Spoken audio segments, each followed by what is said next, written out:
Dengan KSP dari Asosiasi Komposer seluruh Indonesia, AKSI. Intinya adalah sebuah keluhan di mana tata kelola dari pembayaran royalti bagi para pencipta lagu yang tidak transparan, waktunya lama, tidak direct pada yang bersangkutan dan seterusnya. Nah, setelah terima dan mencatat, nanti saya akan mengambil langkah-langkah koordinasi berikutnya untuk memahami isi dari apa yang dikeluhkan oleh teman-teman sekalian.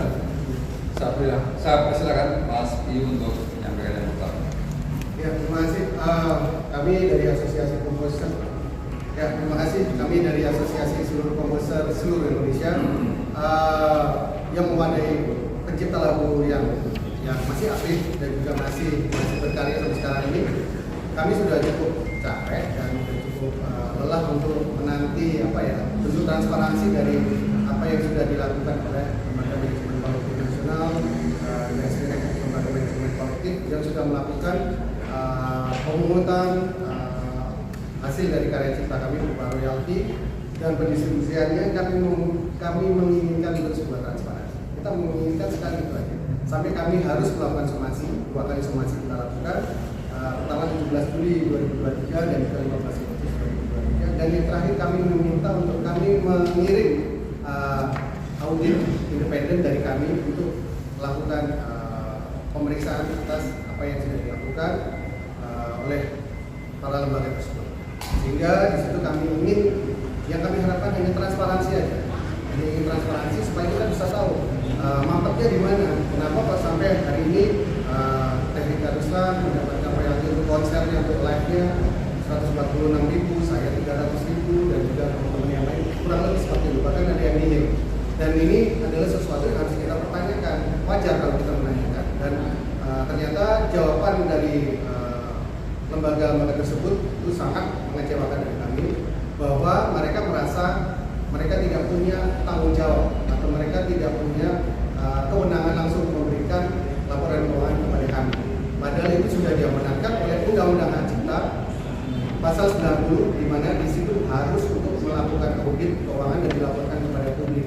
Tapi sampai hari ini kami belum mendapatkan laporan. Oleh karena itu kami mengadukan kepada kantor staf Presiden mengenai hal tersebut supaya bisa segera ditindaklanjuti. Terima kasih. Pak Rika, singkat ini ada case yang terima kasih. Saya sebagai mama akan bicara sama saja. Kebutuhan pokok manusia itu ada setiap hari. Tapi kalau kita mendaftarkan laporan hanya setahun sekali, bagaimana nasib anak-anak kami? Karena kita bikin lagu pekerjaan. Jadi saya menginginkan transparansi karena setiap setahun sekali dapatnya kecil dan waktu terlalu lama buat saya.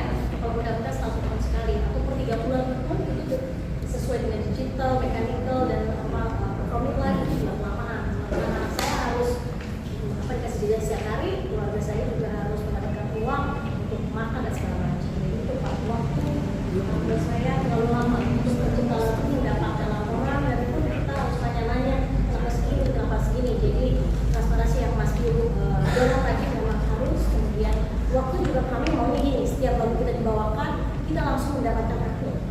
Hari itu juga, saat itu juga, bukan menunggu waktu yang terlalu lama sehingga kita harus menanti-nanti dengan cemas. Begitu dibuka 150.000, 300.000, saya mau beli susu juga. Ada usulannya baik dari Pak Sekjen. Ya, kami dari AKSI sebenarnya ingin mengatakan bahwa yang sekarang terjadi di industri musik Indonesia ini sudah tidak relevan.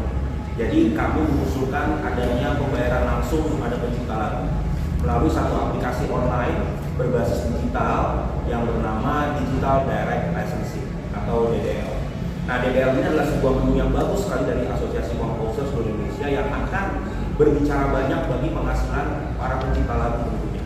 Tidak perlu lagi melewati sinyal-sinyal yang tidak jelas, tidak perlu lagi melewati hal-hal yang sebenarnya sudah tidak relevan lagi terhadap akuntabilitas daripada royalti pencipta lagu. Nah, digital direct licensing ini sudah dilakukan oleh beberapa negara yang menjadi benchmark kita, yaitu salah satu contohnya PRS yang ada di Inggris, kemudian ESCAP dan juga BMI yang ada di Amerika. Mereka juga sudah menerapkan pembayaran langsung pada digital. Jadi kami berharap kinerja yang selama ini terjadi sudah diakhiri saja karena sudah tidak relevan dan tidak lagi memberikan penghasilan yang baik bagi digital. Kami mau memajukan pembayaran langsung kepada pencipta tanpa ada pemotongan-pemotongan sinyal dan transparansi yang jelas bagi kehidupan komposer. Ya. Ada Ya. Ya, dan sebenarnya selain di luar negeri, di Indonesia pun negara, pemerintah sudah memberikan contoh bahwa direct licensing itu diberlakukan. Seperti KTT, itu banyak lagu-lagu dari komposer yang dibawakan langsung diminta izin dan langsung diberikan pembayarannya kepada pencipta lagunya, tidak melewati lembaga apapun. Gitu. Dan juga saya melakukan direct licensing terhadap pencipta lagu yang lagu-lagunya saya bawakan. Dalam 1 bulan, saya bisa memberikan direct licensing, performing rights, royalty, itu sampai ke 45 juta 1 bulan. Sementara, jika mengikuti sistem yang berlaku sekarang yang katanya atas nama hukum, itu mereka hanya mendapatkan 1 tahun ratusan ribu. Jadi bandingkan 40-an juta per bulan dan juga 100-200 ribu 1 tahun yang katanya harus mengikuti hukum. Jika memang kami harus mengikuti hukum dan mendapatkan hasil seperti itu, artinya hukumnya yang harus diganti atau dibenahi. Baik, teman-teman sekalian, itulah kira-kira isi dari pembicaraan kami di ruangan. Dan saya selaku kepala staf presiden yang salah satu tugasnya adalah memulai isu strategis dan isu yang perlu kita respon. Yaitu langkah-langkah berikutnya adalah saya akan mengundang semua pihak, baik dari MKN, MK maupun dari Kemenkumham, untuk membicarakan persoalan ini agar ada sebuah solusi, ada sebuah solusi. Itu kira-kira